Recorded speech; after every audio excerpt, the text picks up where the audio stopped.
Ciao Giulio, senti, tu che conosci l'Italia, mi sai dire qualche festa italiana importante? Certo, per esempio, conosci il Palio? Non lo conosco, ma so che si svolge a Siena, giusto? Bravo. Quando ci vado il prossimo anno ti faccio sapere. Sono sicuro che quando parli italiano confondi spesso questi due verbi, sapere e conoscere. In questa lezione vediamo come usarli bene.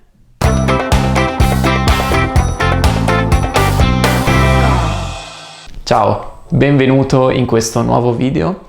Io mi chiamo Giulio e insegno l'italiano. Se sei nuovo su questo canale ti invito ad iscriverti, così non ti perderai i prossimi video per imparare l'italiano, conoscere l'Italia e inoltre supporterai anche il mio progetto. Parliamo di questi due verbi della seconda coniugazione, sapere e conoscere.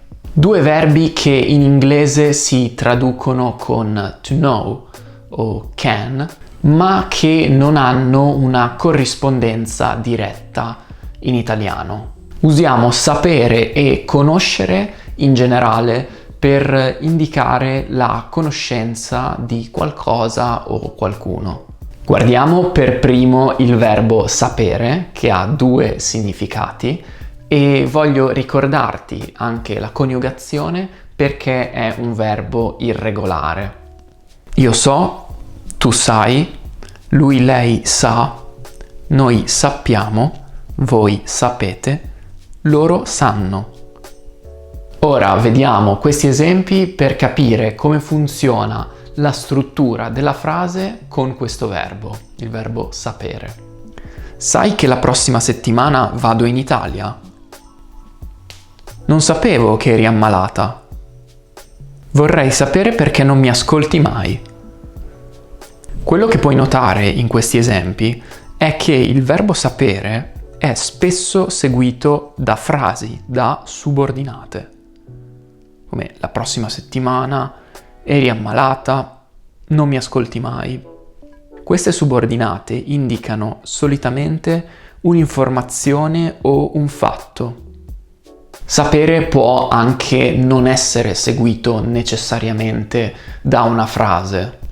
Infatti è usato anche in alcune frasi molto comuni come sai l'ora? Come si chiama il papà di Pietro? Non lo so. Quindi il primo uso del verbo sapere è per dare un'informazione generica su qualcosa.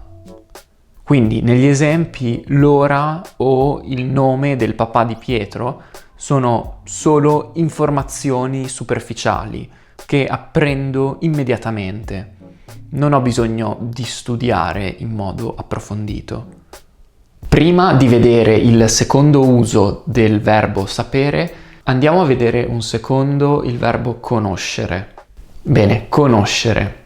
Coniughiamo velocemente anche questo verbo regolare. Io conosco, tu conosci, lui, lei conosce, noi conosciamo, voi conoscete, loro conoscono. Il verbo conoscere si può usare in due modi.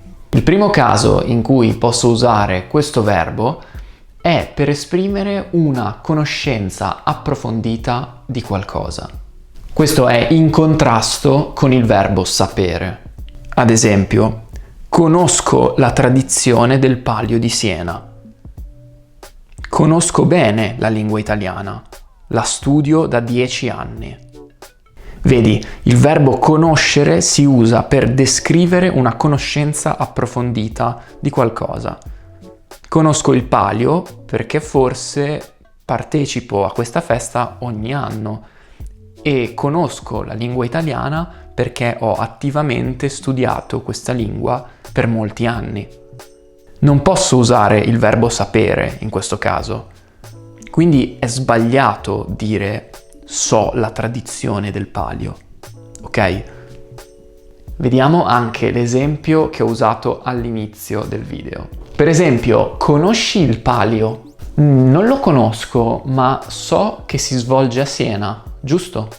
Quindi io so che il Palio ogni anno è a Siena, ma questa è solo un'informazione superficiale, non è una conoscenza approfondita, è solo un'informazione, come sapere un orario, sapere dove si trova un ristorante, sapere dov'è una via in una città.